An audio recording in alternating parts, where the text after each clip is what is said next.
Welcome to the show both feared and revered by man and beast, the heliosblog. Today, this girl cast a spell to break her boyfriend's back. I mean, what more needs to be said? The reason she's alone is because she's difficult. Women are not accepting the bare minimum. Women fuck men they respect. All the women who say things like, I'm strong, independent, I don't need no man, like, y'all impress me. Women just gaslight each other and say what they want to hear.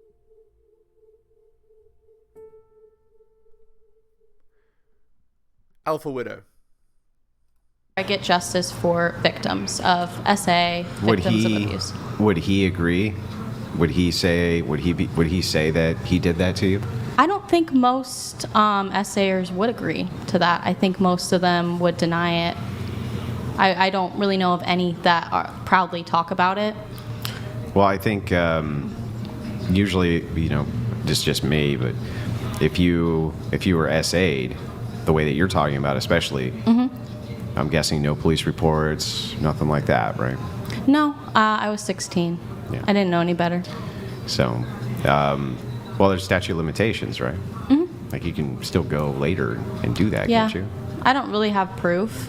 That's the situation that's really unfortunate, is most victims do not get justice. I would say an overwhelming amount of victims. Again, she's the kind that went off the deep end the other way, right? So some girls, when they are alpha widowed, they become sad and they can never recover. This girl here, she got alpha widowed and she became vengeful. I want to destroy this guy. How dare he make me fall in love with him and then leave me? Even when they do go through the court system, because I have gone through the court system for a similar incident that's happened to me, they don't do anything.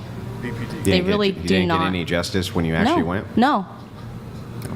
And it actually was more traumatizing going through the entire event.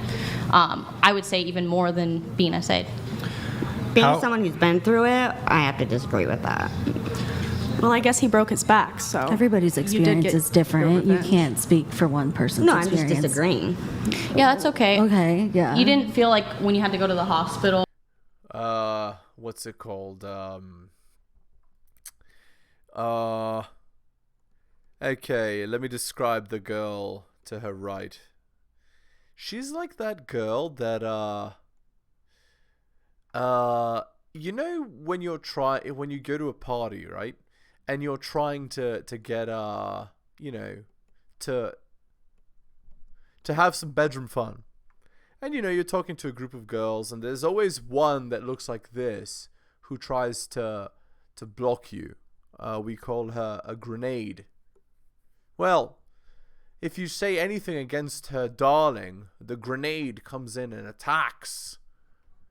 And she's the mother hen. She's got to protect her because how dare you speak to my friend and so on. And went through that whole kit situation. That wasn't. No, I'm just disagreeing with the court process, with how it is. The court's not always just about getting justice. It's also about hearing your voice and speaking and saying what happened to you and confronting your abuser. Yeah, absolutely. And sometimes you may not get that result that you want, but it's about speaking your voice. So, okay, anyways, so you dated this man for 6 years. How early into your relationship was there this abuse?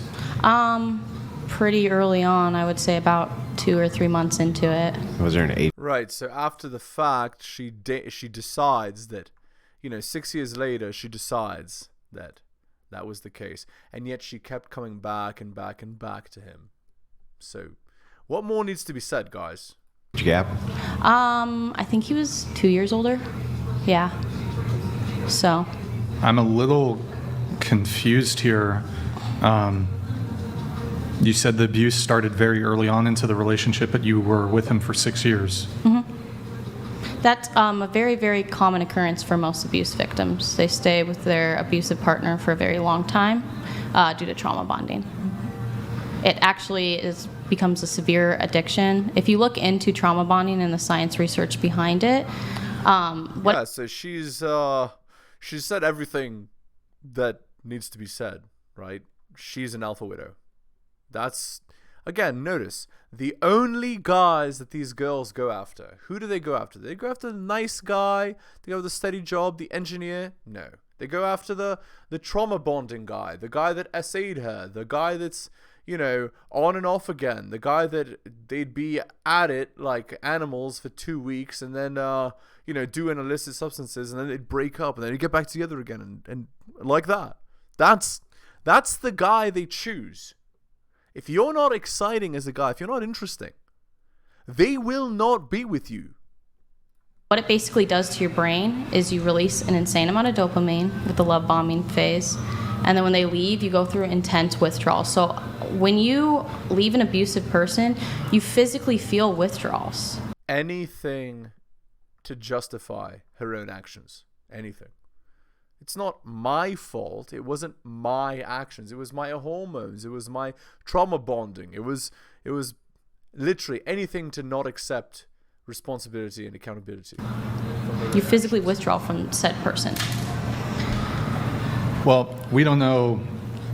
Well, if you have an ADHD brain too, you're like always chasing dopamine. One question though, prior to the essay, had you guys had consensual sex? The first time we had sex, I was blackout drunk. And Was he? No. No. No. Was he drunk at all? He had a little bit of alcohol, yeah. I see. So the point is, again, if she's drinking to the point of being blackout drunk and she's doing other substances, like, again, the girl's a landmine, as you can see. It was 4:20. I would have slept with him anyways, but him and his friends purposely got me belligerently drunk. Do you see? She said it was 4:20. Did I call it or did I not call it? He wanted to take advantage of me. It's Well, so that's about power. It's not about the sex. Wait, so and is that the essay that you're referring to? Yeah, I think there's about 2 other times in the relationship that essay occurred, but that was like the most traumatizing one, I would say. But you did have at other points in the relationship consensual sex. Notice trickle truthing. You see, she doesn't tell you the whole story. She paints herself as the victim in every situation. Again, you know what they say. There's 3 stories. There's her side, his side, and the actual truth. Sex with him. Mm-hmm. Like you were with him for 6 years, so I'm assuming many times you had consensual sex with him. Yeah. Okay. Yes. And you said the first time though you were blackout drunk, but you would have had sex with him anyways. Regardless, yeah. He didn't have to do that to me. He chose to because it's about power and control. It's not about the sex. That's her decision. You said it was his friends was it his friend? That's her way to rationalize it after the fact. That's not actually what happened. We were all hanging out and they all encouraged me to drink. They were all a little bit older than me. I was very new. I was a teenager, so Okay, again, anything to paint yourself as the victim. You were in that situation. You allowed yourself to be in that situation. You allowed yourself to associate with people of that age. You let yourself be influenced. Don't say that you're totally innocent in all this.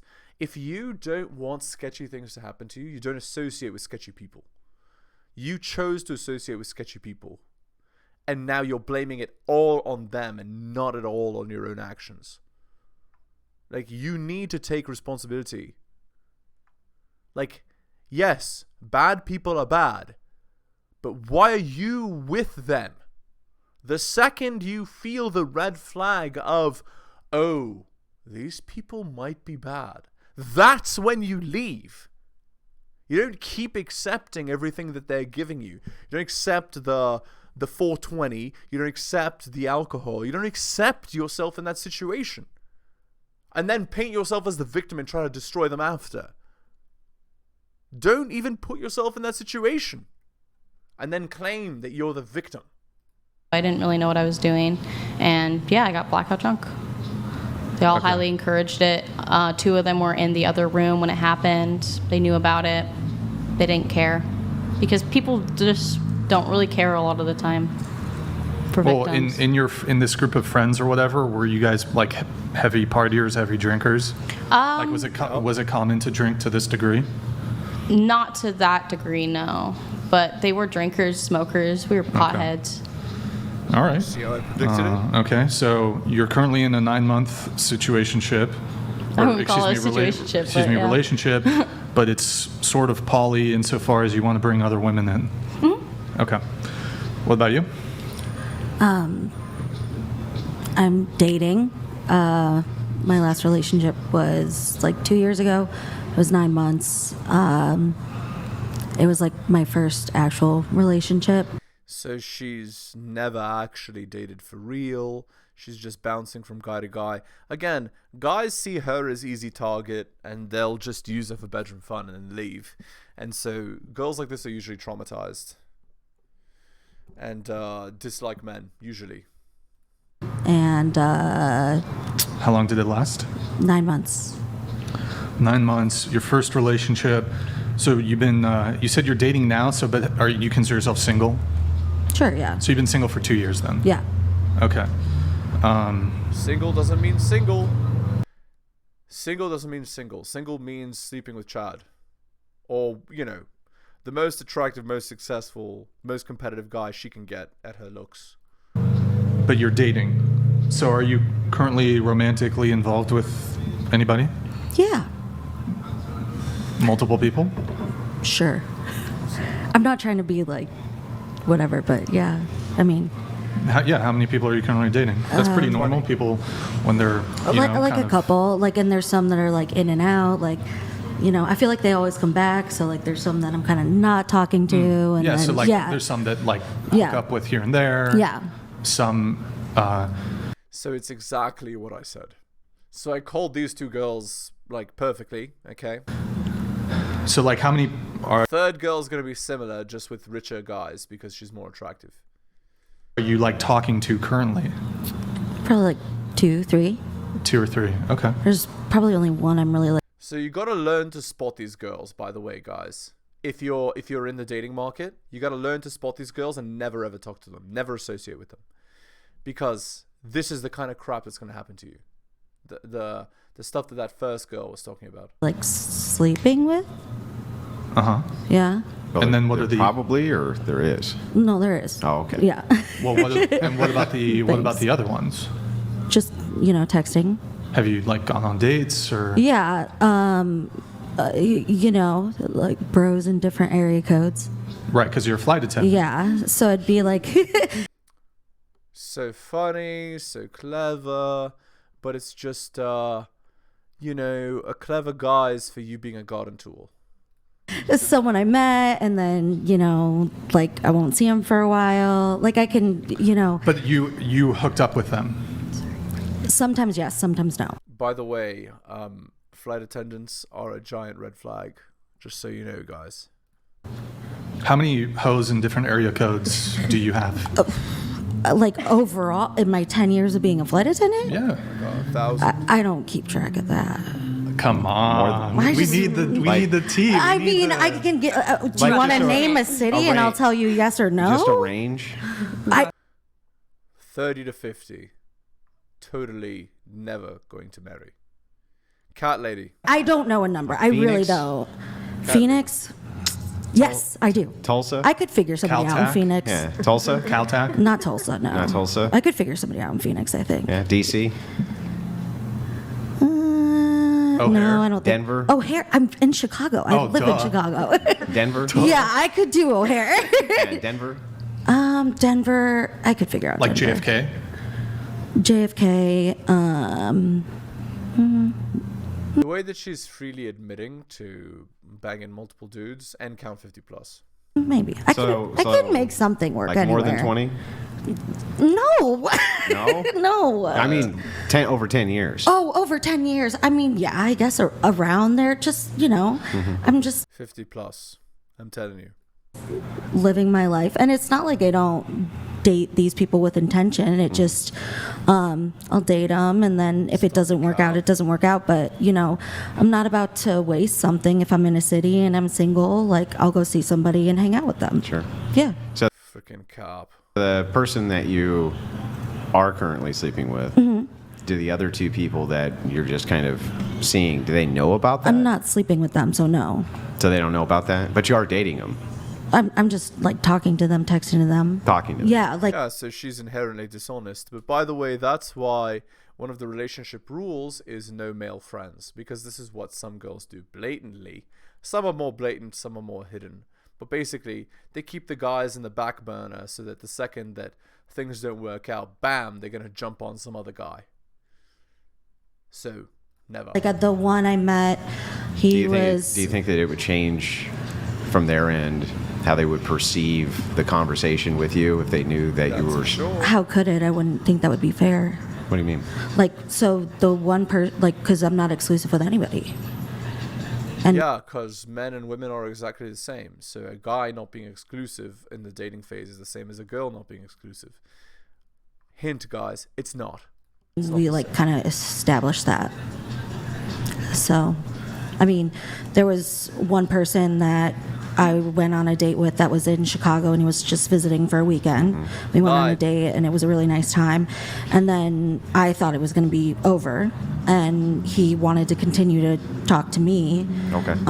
So we were texting a little bit back and forth. By the way, guys, when you hear talking, when a girl says she's talking with a guy, it means he's putting his rocket in her. Just so you know, maybe some of you guys are new to the channel and you don't understand like womanese. Again, I translate every time. 100% when a girl says, I've been quote unquote talking to this guy, yeah, they're not just talking. I'm sorry. We were texting a little bit back and forth, and like I'm kind of letting things fizzle out with that because I'm not sure if I like him. But then, you know, I have somebody that I'm kind of like hooking up, not kind of like, I'm hooking up with in Chicago. And then there's... Is this pretty common with flight attendants? Imagine you're with a girl and this is how she talks about you and other guys, and you hear this. It's done, by the way. Yes. Yeah. Yeah. Indeed. Okay. It's just, you know, it's kind of how the lifestyle is. How many flight attendants would you say practice kind of the same type of thing? Most of them? I think it depends on the situation. I once had a flight attendant that I flew with. She had just given birth 6 months ago, and she wouldn't breastfeed because she wanted to drink, and she had we were flying from San Francisco to Boston, and she had a Craigslist ad out before we even took off, woman seeking man, and Yup. And imagine you married and had a kid with that girl. Freaking disaster. Full disaster. And she kisses you on the mouth too, as you as you part ways. there were like 300 pictures, and she had a man set up before like we even took off, and she hung out with him the whole layover, but she had her baby dad at home taking care of the baby. Chick's a MILF. She sure is. R.I.P. She's no longer with us. Freaking disaster. Full disaster. With the airline? No, in the earth. Oh. Whoops. She was iconic. She really was. Iconic. In the best way. 6-month child. Yeah, we went outside and smoked menthol cigarettes in her... I forgot to mention this. That's like Rollo Tomasi, right? Baby mommies in the club. You know, it's exactly that. You know, girls feeling like they didn't capitalize on their, you know, hypergamic options. And so she chooses to be a flight attendant so that she can have a plausibly deniable excuse why she can sleep around, even though she has a kid. Like little two-piece nightgown. It was amazing. So, are you? Do you do international flights or just domestic? Yes, I do international flights. International. So I'm just curious, what's the typical? Do the work weeks tend to be pretty similar, or is there quite variety? So you might go to Hawaii, you'll stay there for a day, leave. How's it work? Like for this, I picked up a Santa Ana layover because it was the closest to Santa Barbara, and then I rented a car and drove over here. So since I've been a flight attendant for 10 years, I get like kind of control over my schedule. 10 years is still pretty junior at my airline, just because it's like a legacy carrier. But I can you kind of just like, you bid for a schedule every month, and then you can trade and all kinds of stuff. So are you in like the pineapple lifestyle, sort of? That's like Hawaii? No. That's called the Pineapple Mafia. That's all the people. Oh, pineapple like swingers. Yeah. No. I mean, I'm not opposed to anything. Like, I live my life. Like, you're not a unicorn out there? No. I don't even know what I'm doing tomorrow. Like, that's just always how I've wanted to live my life, and I really enjoy it. Yeah, so what's the average work week hours-wise? So we don't get paid when we're on the ground. We only get paid like in flight hours. So I average about like 80 to 90 hours a month, but that doesn't include like time on the ground. It's really difficult to explain it. I could, but we'd be here for a while. Yeah, okay. So, couple questions here related. By the way, let's try to figure out how much 90 hours is. So traditional work week is 40 hours a week, 8 times 5. So she doesn't, so per month, she only works about as much as a regular worker would work in 2 weeks, which means the salary is probably quite low, unless they pay insanely high, which I doubt, considering they're a flight attendant, right? They don't get paid like an insane amount of money. You guys tell me in the comments how much the flight attendants get paid, but I assume his salary is like $40,000 a year. So, US. So the only reason you would do a job like this is so you could sleep around. So it's just an excuse for her to be a garden tool future cat lady. So there you go. Related to this, so gleaming red flag. Your home base is Chicago. Yes. Okay. How often are you in Chicago? Pretty often. I like to do turns, so I go out and come back every night. This is the first like layover I've done in a long time. Okay, so you're back in Chicago every day, pretty much? Pretty much, yeah. Okay, I see. Okay. And then when it comes to the hose and different area codes, like, will you, knowing that you'll only be in a city for a couple hours, or maybe just overnight or whatever, will you or like other flight attendants be on dating apps? I mean, I know you mentioned your girl, she was on Craigslist trying to set things up before even being there. Right. Is that pretty common with the female flight attendants? They're trying to set something up just for like a short-term thing while they're in the city. It is like, when you're younger, I think a lot of, women do end up wanting like a marriage or, a steady. What? When you're younger? Not in 2024. 2024, girls waste their youth like it's, like it's worthless. Partner, so. Yeah, let's say when they're starting their career. Yeah, that's pretty normal. Pretty like normal. a lot of my classmates, like my flight attendant classmates, they were always on the dating apps. I lived in an apartment in San Francisco with 13 other flight attendants in like a 2-bedroom apartment. It was like freaking disaster. So, by the way, why would 13 flight attendants have to rent the same apartment? Do you get why? Because none of them get paid anything. But not only this, you see? So, literally, this girl, out of her own mouth, is admitting flight attendant lifestyle is just an excuse to be a garden tool. Do you see? And then they deny it. They deny it up and down. They swear up and down. Oh, I would never. I'm different. I'm special. I don't do that. Every other flight attendant does that. Meanwhile, straight from the horse's mouth, guys. Everybody was on Tinder, everything. So I don't know if you've seen this. I mean, I know you've seen the show before a little bit, but I actually warn men not to date flight attendants. Yeah. No offense Sure. or anything, but it's a massive red flag precisely because you're constantly traveling. You're in a new city, like multiple. I mean, there needs to be trust. Or you just don't date a flight attendant. Sure. I mean, the flight benefits are pretty nice, though. Yeah, if you don't mind knowing that she's slept with half the country. But do you know that? Not half the country, literally, but in half the country. She slept in half the country. Well, I mean. Slept with dudes in half the country. I mean, that's not necessarily true. But isn't it hard to if you're gone a lot, wouldn't that contribute to making it difficult to develop a long-term monogamous relationship if you're gone all the time? Yeah, if all men have the mentality you do. Well, let's assume they don't. Isn't it the case that if you travel frequently for work, it makes it harder to have a long-term relationship? Not if you make it a priority. Like, I'm home every night in Chicago now. Okay, but you've been doing this for 10 years. Was that the case even at the beginning? No, of it your was career? not the case in the beginning.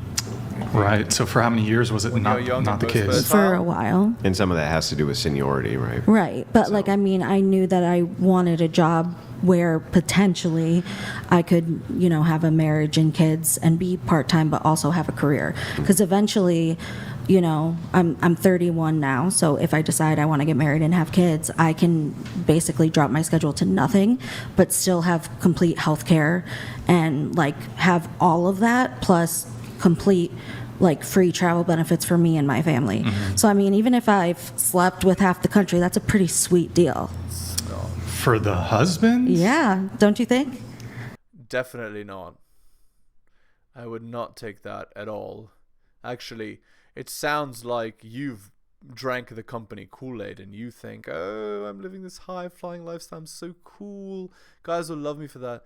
None of them love you for that. They love you because you're easy and they can drop you like a hot potato when they're done with you. Alright, let's end the video there. Hit the like, hit the sub, hit all the notifications, drop me a donation, or you can buy my books like Hunter M, Adrian R, Tom and Bobby, Dylan, Renaissance Press, Brian, Andrew, Alan, Armani, and Nicholas. Shout out to you, most recent purchase of both my books, Strategist Guide to Seduction and Quotes to Live By. If you'd like coaching services, message me at theheliosblog@gmail.com, like Nick H here. And I do offer early access content on my Patreon. Thank you so much for listening, guys, especially if you listen to the end. I really do appreciate it. Take care of yourselves, and I'll see you next time.